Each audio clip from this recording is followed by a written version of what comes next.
Namaste, dear friend. Welcome to Secrets to Destroy Procrastination and Find Your Purpose. I am overjoyed to have you embark on this transformative journey with me. Have you ever felt stuck, like wading through mud when you know you should be soaring? Have you ever had that brilliant idea, that burning desire, only to find yourself doing laundry instead? I understand. I've been there. We all have. Procrastination, mental blocks, confusion. These aren't personal failings. They're shadows that obscure the light within you, the light that holds your true purpose. This book isn't just about tips and tricks to get things done. It's about something much deeper. It's about understanding the timeless wisdom of the Bhagavad Gita, a scripture I've spent my life studying and internalizing and applying it to your everyday challenges. Think of the Gita as a powerful blueprint for living a life of purpose, clarity, and action. Within it lies the key to unlocking your potential, to silencing that inner critic, and to stepping boldly onto the path that is uniquely yours. In these pages, we'll explore the Gita's core principles, understanding your inherent duties in nature, mastering your mind, and taking action without attachment to the outcome. We will learn how to stop being a slave to our mental distractions and step into our true potential. We'll break down complex concepts into simple, actionable steps. We'll tackle procrastination head-on, learn to sharpen our focus, and discover the profound joy of aligning our actions with our inner calling. This is more than just a book. It's a conversation, a guiding hand, a key to unlock the extraordinary power that resides within you. By the end of this journey, you will understand the roots of procrastination, learn to identify the specific fears and anxieties that hold you back, discover your true calling, align your actions with your inner purpose, master your mind, develop powerful techniques to quiet the inner critic and cultivate focus. Take inspired action. Learn to act from a place of inner peace and clarity instead of fear and obligation. Find lasting fulfillment. Experience the joy of living a life of purpose, meaning, and unwavering dedication. Lead a more fulfilling life. Learn to align your actions with your true calling. So, take a deep breath, open your heart, and prepare to embark on an adventure that will change your life forever. Let's unlock your purpose and destroy procrastination together. The introduction gives a glimpse of how this ancient text remains relevant to us today. Each chapter reveals lessons that are practical and transformative.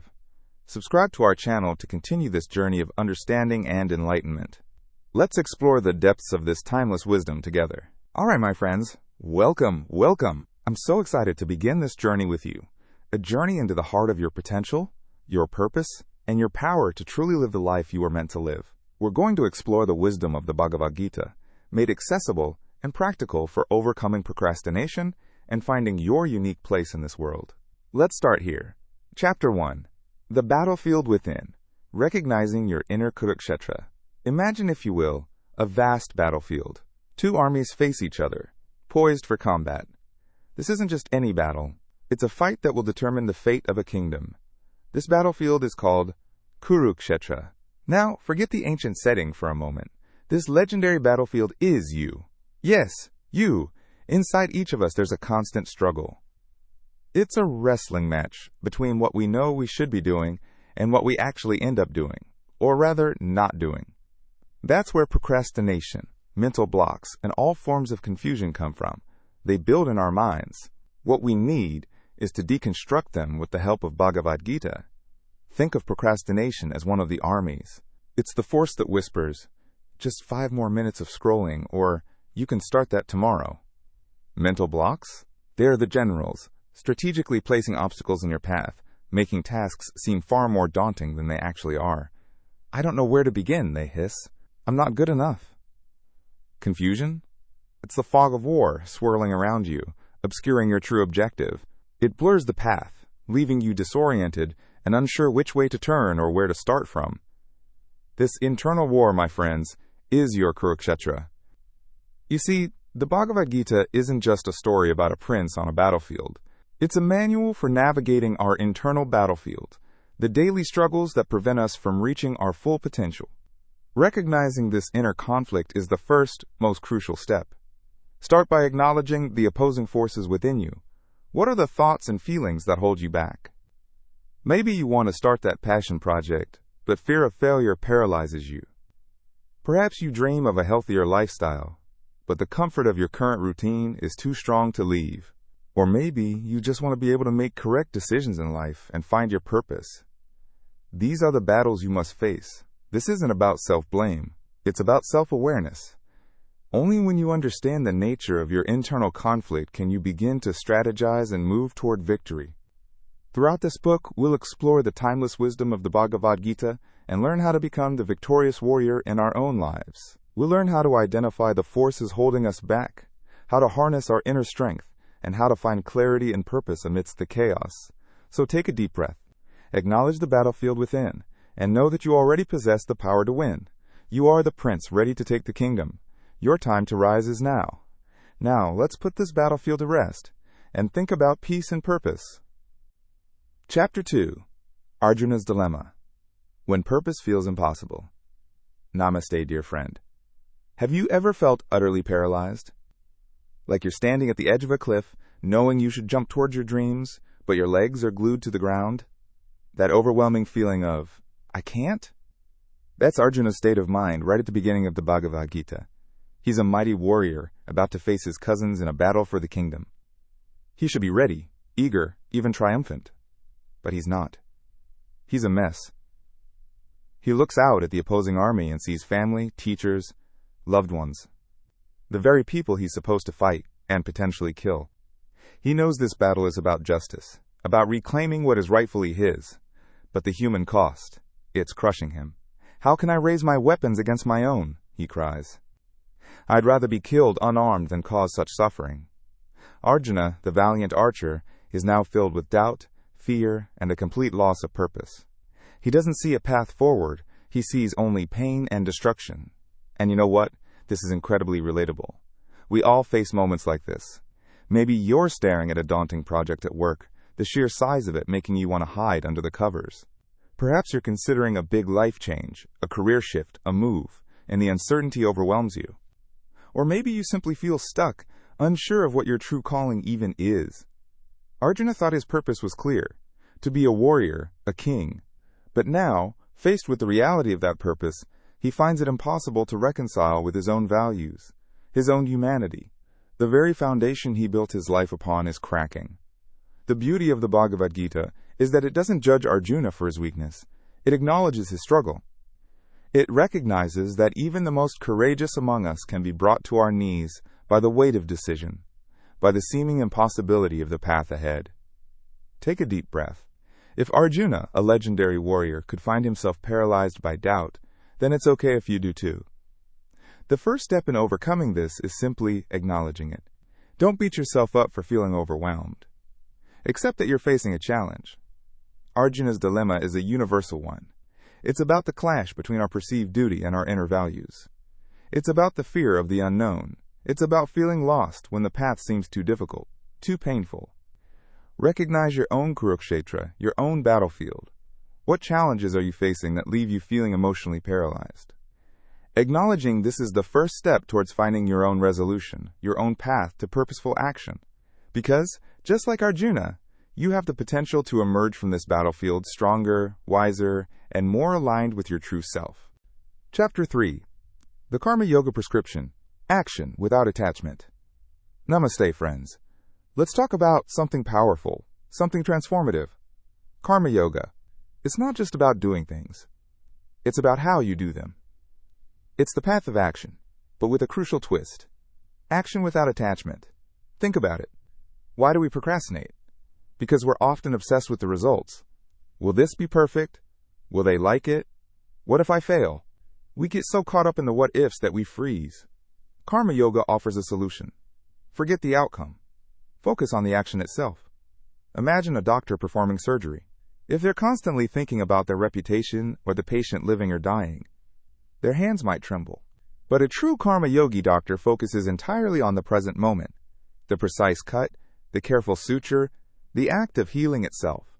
The outcome becomes secondary, and the doctor is fully immersed in the work. This is action without attachment. It's not indifference. It's detachment from the fruits of your labor. You still pour your heart and soul into what you do, but you're not controlled by the results. Why? Lai moke ja?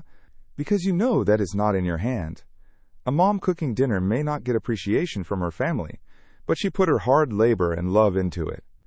Whether or not her children like it is not in her hand, but it is in her hand to use the best ingredients she can afford to cook the dish. Once that is done with devotion, she enjoys it. How do you bring this into your daily life? Every day, before you start something, remind yourself, I will focus on doing my best. The outcome is not my primary concern. Break down big tasks into smaller, manageable actions. Instead of saying, I have to write this book, focus on, I will write for 30 minutes today. This shift in focus is liberating. It eliminates the pressure that fuels procrastination. The journey becomes as important as the destination. And often, ironically, when we are detached from the outcome, we achieve even greater success. Chapter 4, Jnana Yoga, the power of knowledge and self-awareness. Namaste, friend. In our journey to conquer procrastination and discover our purpose, we now turn to Jnana Yoga, the path of knowledge. Don't let the term scare you. Knowledge here isn't just about textbooks and exams. It's about knowing yourself. Think of it as becoming your own best friend, learning your quirks, your strengths, and yes, even your weaknesses. Why is self-knowledge so powerful? Because procrastination isn't a disease, it's a symptom. A symptom of deeper issues like fear, doubt, or a lack of clarity. Imagine trying to fix a leaky faucet without knowing where the water is coming from. You might patch one spot, only to find another leak popping up somewhere else. Self-awareness is like finding the main shutoff valve. Think about why you procrastinate.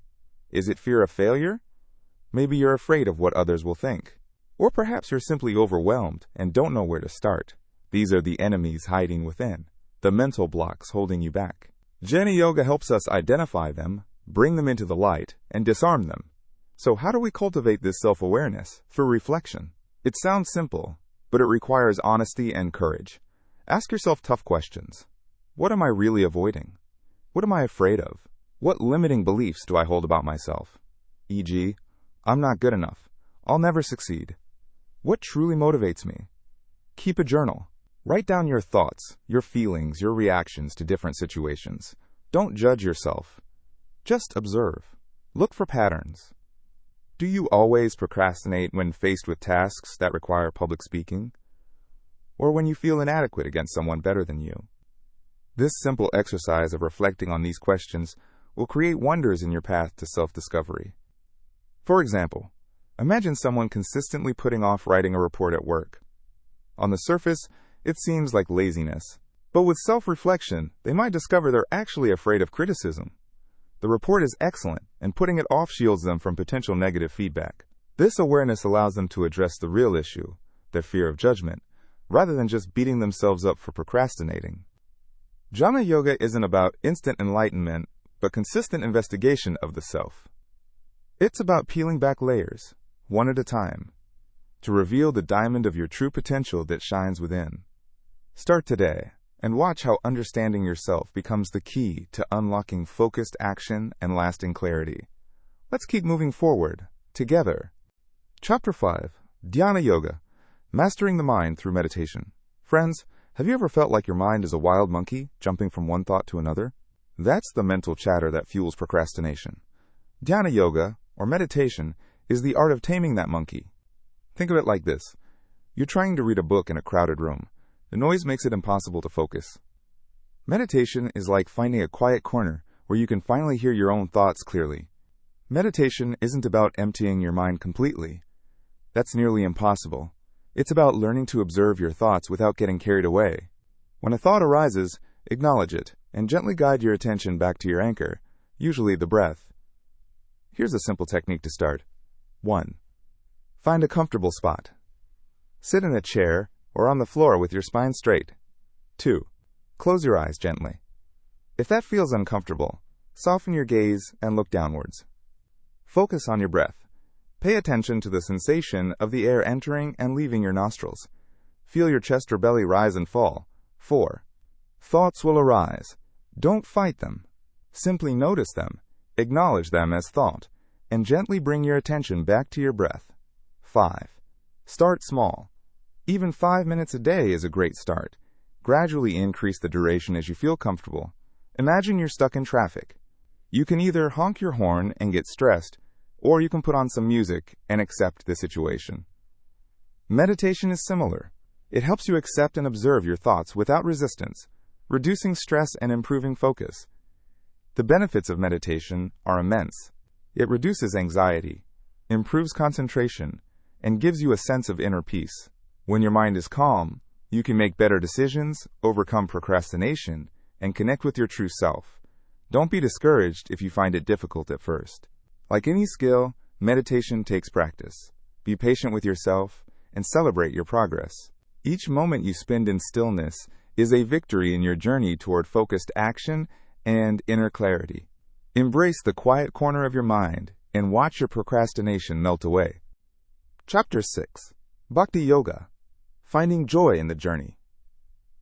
Namaste, friends. Think of life as a dance. We often get so caught up in perfecting the steps and worrying about the outcome that we forget to enjoy the music. That's where Bhakti Yoga comes in. It's about rediscovering the joy in every step, every action, turning the ordinary into something extraordinary. Bhakti, devotion, yoga, union. It's all about connecting, not pushing. Connecting with something bigger than yourself, something that inspires you. It could be God, the universe, nature, your family, your passion, anything that fills you with a sense of love and gratitude. Now you might think, but I'm struggling with procrastination. How can I be devoted to anything? Well, devotion isn't just chanting or going to temples. It's infusing your daily tasks with love and gratitude. Imagine washing dishes. For some, it's a chore, a mundane task. But with bhakti, you can transform it. Feel the warmth of the water, appreciate the food you just ate, and be grateful for having a home and sustenance. Suddenly, it's not just washing dishes. It's an act of gratitude, a way of showing your appreciation for life's simplest blessings. Think about a musician lost in their music, a painter consumed by their art. That complete immersion, that joy they derive from the act itself, that's bhakti. Find that in your own life. Maybe you're a writer. Don't focus on the pressure to create a masterpiece. Focus on the joy of crafting words, of bringing stories to life. Write for the love of writing, and the masterpiece will take care of itself. Feeling stuck? Try this. Every morning, write down 3 things you're grateful for. Start small. A sunny day, a warm cup of coffee, a kind word from a friend. This simple practice will shift your perspective, making it easier to find joy in the smallest of things. Bhakti Yoga isn't about escaping reality. It's about finding beauty and meaning within it. It's about living with an open heart, a sense of wonder, and a deep appreciation for the gift of life. It's about turning your work into worship, your struggles into opportunities, and your journey into a joyful dance. So put on your dancing shoes and let's find joy together, one step at a time. Okay, my friends, let's talk about Chapter 7, the illusion of control, letting go of expectations.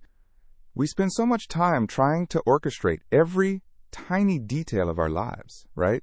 We plan, we strategize, we micromanage. We think that if we just control everything tightly enough, we'll get the outcome we want. But life, as most of you know, rarely works that way. Think about it. You plan a perfect vacation, envisioning sunny days and blissful relaxation.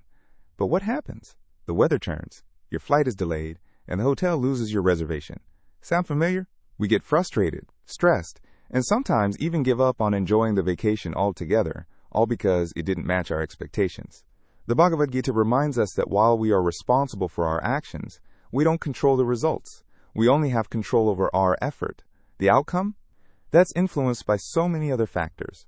Circumstances, other people's choices, even just plain luck. Attachment to a specific outcome is a recipe for disappointment and procrastination. When we are self-focused on a particular result, the fear of not achieving it can paralyze us. We hesitate to even start, fearing failure. What if I mess up? What if it's not perfect? I'll just do it later. Classic procrastination at its finest. The secret is learning to detach from the results, but not from the action itself. We need to put in our best effort, pour our heart into our work, but then let go of the need for a specific outcome. Imagine an artist creating a painting. They have a vision in their mind, a picture they want to bring to life.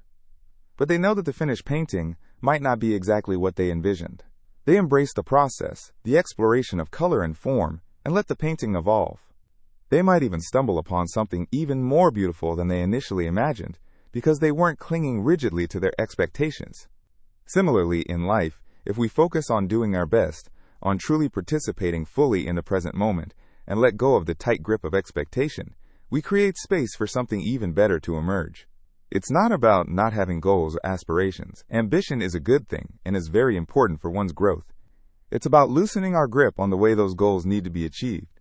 Let go of that need to control everything. Trust the process. Take action. Stay focused and let life unfold.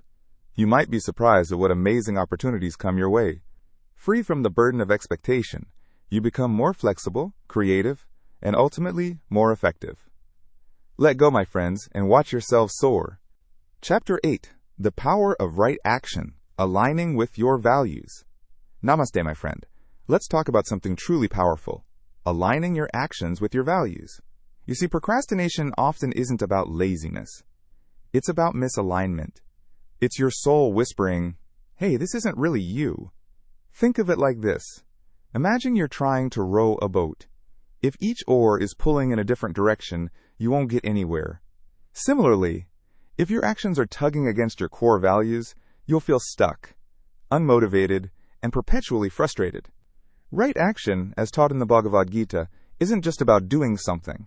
It's about doing the right thing. And the right thing is what resonates with your deepest, most authentic self. What feels meaningful? What makes you feel truly alive and connected to something larger than yourself? For example, imagine Rahul wants to start a business. But deep down, he values spending time with his family. If his business venture demands 80-hour weeks, he might find himself procrastinating on building his business because unconsciously he is battling with his value. So how do you find these values? Start by asking yourself some critical questions. What activities make you lose track of time? What principles would you fiercely defend? What kind of legacy do you want to leave behind? Once you've identified a few core values, integrity, creativity, compassion, knowledge, family, etc., the next step is to align your goals and actions with them, which will help you overcome procrastination. If your goal is to get a promotion, ask yourself if getting promoted aligns with your values. Or, are you getting a promotion because you hate your present job, and are you just running away? When you align your actions with your values, the resistance fades away. The procrastination disappears. You find a wellspring of inner motivation that propels you forward. And that, my friend, is the power of right action. Chapter 9. Overcoming Fear, Seeing Challenges as Opportunities. Friend, have you ever felt like a deer caught in headlights, completely frozen by fear? We all have. That feeling of dread, that tightening in your chest when faced with a task? That's fear, and it's a master procrastinator. Think about it. Does fear ever whisper in your ear, maybe you're not good enough, or what if you fail? It plants seeds of doubt, making that task seem like a monstrous mountain to climb, and you just want to avoid it. But let me tell you something powerful. Fear is a liar. It's rarely based on reality. It's usually based on assumptions and negative stories we tell ourselves. The good news is, just as Arjuna learned on the battlefield, we can conquer our fears. We can transform them from crippling obstacles into stepping stones for growth. How?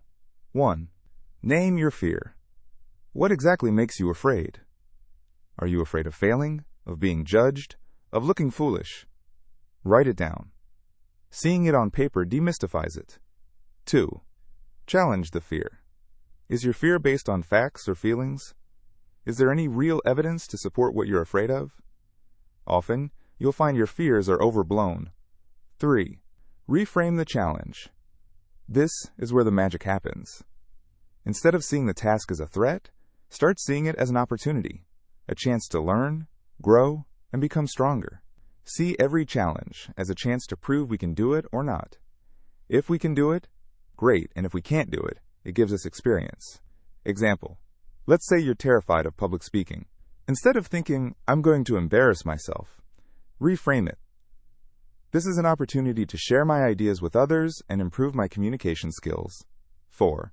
Take tiny steps. Don't try to conquer the whole mountain at once. Break it down into smaller, manageable steps. The small wins will build your confidence and momentum. Example, If you're avoiding writing a report, start with just outlining it for 15 minutes. Then, write the first paragraph. Each small victory helps you conquer procrastination, and it helps you to take the momentum forward. 5. Embrace imperfection.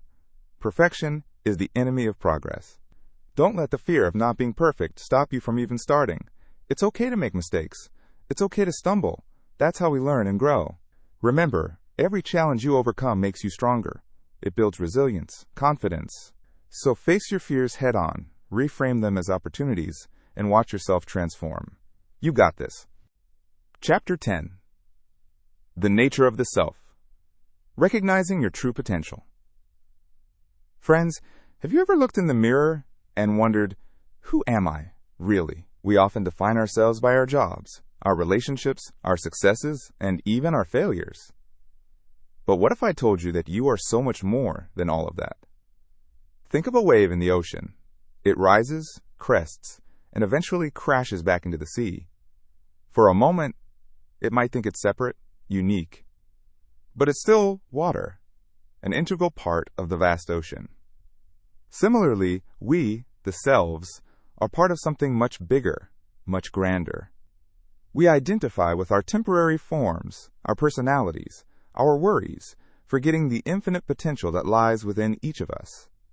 The ancient wisdom speaks of this self as being divine, eternal, and full of bliss.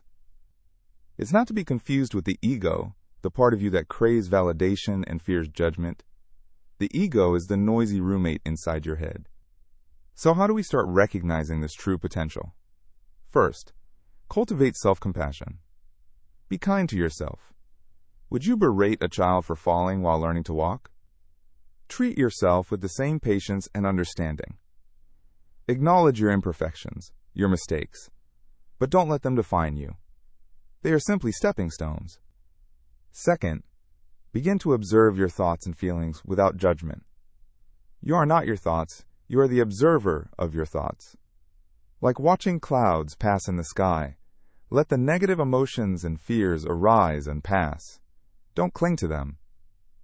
The Bhagavad Gita beautifully illustrates this concept.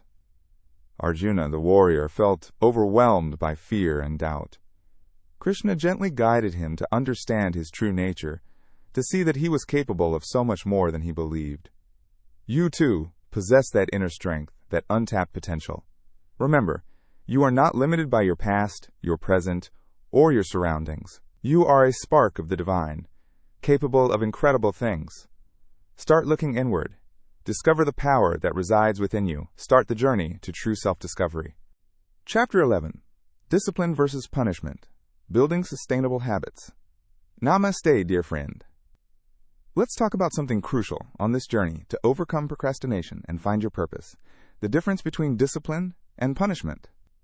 So often, we confuse the two and end up sabotaging our own progress. Think of it this way. Discipline is like a loving parent, guiding you with firm kindness towards your goals. Punishment is like a harsh critic, tearing you down and making you afraid to even try. Discipline is about setting boundaries with love. It's about saying, I deserve to treat myself well, and that means doing what I need to, even when I don't feel like it. It's about respecting your future self enough to take action now. Punishment, on the other hand, is all about negative self-talk and harsh judgment. You're so lazy. You'll never achieve anything. Why bother even trying? Sound familiar? This kind of internal monologue is a toxic poison that paralyzes us. True, lasting habits are built on positive reinforcement. When you accomplish a small task, acknowledge it. Pat yourself on the back. Give yourself permission to enjoy the good feeling of progress. Did you promise yourself you would meditate for 10 minutes today? Good job. Self-compassion is key here. It's okay to slip up. We all do. The difference between someone who eventually succeeds and someone who doesn't is the way they respond to those setbacks. Instead of beating yourself up, ask yourself, what can I learn from this? And how can I do differently next time? So how do we switch from self-punishment to self-discipline? With awareness, start noticing your inner dialogue. Is it supportive or critical?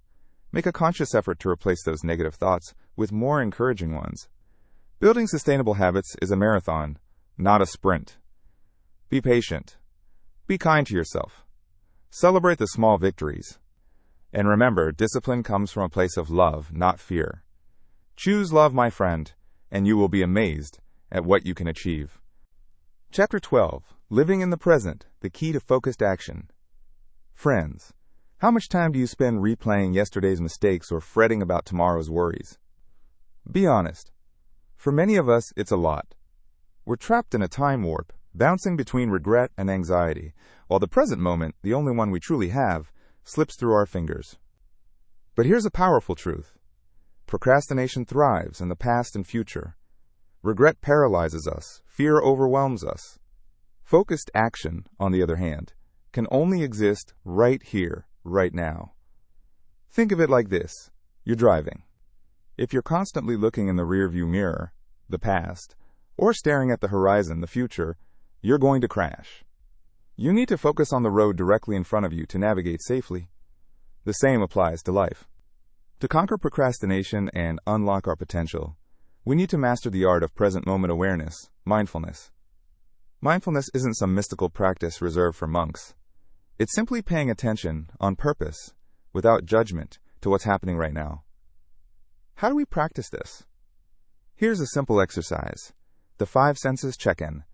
Close your eyes for a moment. 1. What do you hear? List any sounds you can detect. The hum of your computer, the rustle of leaves outside, your own breathing. 2. What do you smell? Coffee? Perfume? Fresh air?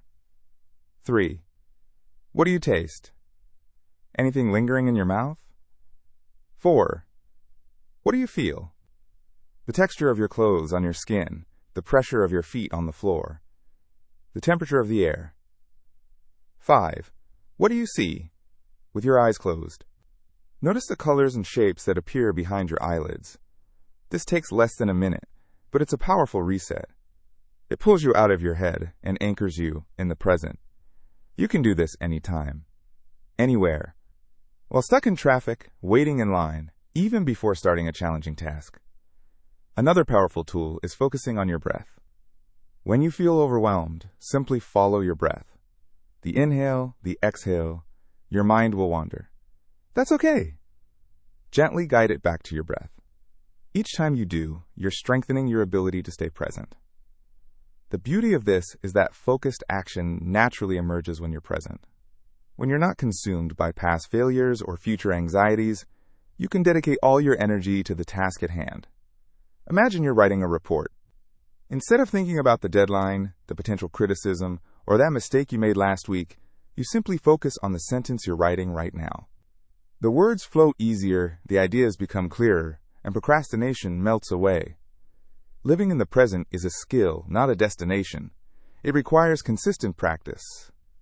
Don't get discouraged if your mind wanders. Just gently bring it back. With each breath, with each sensory check-in, you're building your capacity for focused action and claiming the power of the present moment. And in that moment, you will always find that true beauty of life. Chapter 13. Finding your Dharma. Discovering your unique purpose. Hello, dear friend. Have you ever felt that tug, that quiet whisper within, urging you towards something more? That, my friend, is the call of your Dharma. It's your unique purpose, the reason you're here, the special contribution only you can make. For too long, we've been told to chase success, fame, or riches. But what if true fulfillment lies in something deeper, something more aligned with our soul? That's what Dharma is all about. It is your essence. It is the fundamental law of your existence. Think of it this way. Every piece in a jigsaw puzzle has its unique shape and place. If it tries to force itself into another spot, it will never work. Similarly, when you align yourself with your Dharma, you fit perfectly into the tapestry of life. How do you find it? Start with your passions, talents, and values. Passions. What makes your heart sing? What activities do you lose yourself in? What topics light you up with excitement? Don't dismiss them as mere hobbies. They may be clues to your Dharma. Talents. What are you naturally good at? What do people often compliment you on? Maybe you're a gifted communicator, a natural problem solver, or have an uncanny ability to connect with others. These are your strengths. They are your gifts to the world. Values. What do you stand for? What principles are non-negotiable for you? Do you value honesty, kindness, creativity, or justice? Your dharma will always align with your deepest values. Otherwise, it will not give you the peace of mind. Now, connect the dots. Think about how your passions, talents, and values can intersect to create something meaningful. This is the sweet spot of your dharma. Imagine a woman named Sarah, who loved animals, was a natural caregiver, and deeply valued compassion. She spent years in a corporate job that left her feeling empty. When she finally embraced her dharma, she started a pet therapy program for seniors in nursing homes. That's one way of finding your dharma. Dharma gives you an internal engine. It gives you a reason to push through the tough times, to overcome procrastination, and to keep moving forward even when things get challenging. Because you know, deep down, that what you're doing matters. Embrace this journey of self-discovery. Be patient with yourself, and trust the process. Your dharma is waiting to be uncovered, and when you find it, you'll discover a life filled with purpose, passion, and profound fulfillment. Go for it. Chapter 14. Sustaining your progress. Building a supportive environment. Namaste, my friend. You've come so far. You've faced your inner battlefield, understood the power of action, and begun to find your purpose. But the journey doesn't end here. In fact, this is where the real work begins. Sustaining the progress you've made. Imagine planting a seed. You water it, give it sunlight, and nurture it. But what happens if you then neglect it? What if weeds grow and choke it? Your progress is much like that seed. It needs continuous care and a supportive environment to thrive. Think about it. Have you ever tried to eat healthy while surrounded by junk food? Or tried to study in a noisy, chaotic room? It's a struggle, right? Our environment profoundly impacts our choices and our ability to stay on track. That's why creating a supportive environment is absolutely crucial for long-term success. Surround yourself with positivity. Who do you spend most of your time with? Are they supportive and encouraging? Or do they drain your energy and reinforce your old, procrastinating habits? The people around you have a tremendous influence. Seek out individuals who inspire you, who believe in your potential, and who hold you accountable. This could be a mentor, a friend, or even an online community. Distance yourself from negativity and those who pull you down. Remember, you are the average of the 5 people you spend the most time with. Choose wisely. Establish healthy routines. Routines provide structure and predictability, which can be incredibly helpful in maintaining momentum. Think about creating a morning ritual that sets you up for success. Maybe it includes meditation, exercise, or simply a few minutes of mindful breathing. Plan your days, schedule your tasks, and create dedicated time for working towards your goals. Even small, consistent actions can lead to significant progress over time. Practice self-care. This isn't selfish. It's essential. You can't pour from an empty cup. Burnout is a major cause of relapse into old habits. Make time for activities that nourish your mind, body, and soul. This could be anything from spending time in nature, to reading a good book, to taking a relaxing bath. Listen to your body and mind, and give yourself the rest and rejuvenation you need. Remember, taking care of yourself is not a luxury. It's a necessity. Example. Imagine Samira, who has been procrastinating on starting her own online business for years. She finally took the plunge and started working on it. However, after a few weeks, she starts falling back into old patterns. Why? Because her environment hasn't changed. Her family constantly criticizes her ideas, her apartment is cluttered and distracting, and she's not getting enough sleep. Samira realized she needed to create a supportive environment. She started by having honest conversations with her family, explaining her goals, and asking for their support. She decluttered her workspace and created a dedicated area for her business. She also prioritized sleep and incorporated regular exercise into her routine. Slowly but surely, she started regaining momentum and making progress again. My friend, remember that the journey of self-improvement is a marathon, not a sprint. Building a supportive environment is an ongoing process. Be patient with yourself. Celebrate your victories, and learn from your setbacks. With the right support system and healthy habits, you can sustain your progress and create a life filled with purpose and fulfillment. Keep moving forward. I believe in you. Chapter 15. The journey continues, embracing lifelong learning and growth. My friend, you've come so far. You've explored the battleground within, grappled with doubt, and discovered tools to conquer procrastination and unearth your purpose. But remember, this isn't the destination. It's a vibrant, ever-evolving journey. Think of a seed.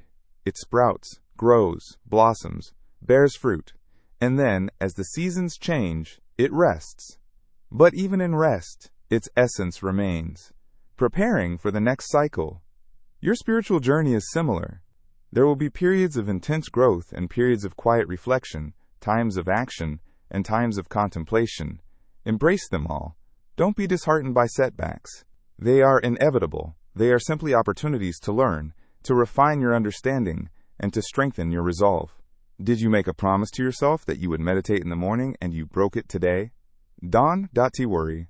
Start again and try to follow through with your commitment.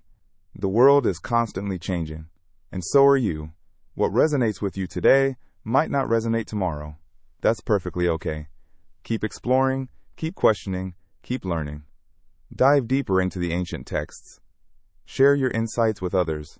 Become a student and a teacher simultaneously. This constant quest for knowledge is what keeps our spirit alive and vibrant. Consider this perspective. Every day brings a gift, a chance to grow, to learn, and to become a better version of yourself. Embrace that gift. Take a class, read a book, have a meaningful conversation. Seek out mentors who inspire you, and become a mentor to others. Most importantly, be patient with yourself. This journey is not a race. It's a dance. Some days you'll lead, some days you'll follow. The key is to stay present, to savor each moment, and to trust the process. The teachings of the Bhagavad Gita aren't dusty relics. They are living guides, constantly relevant to our modern lives.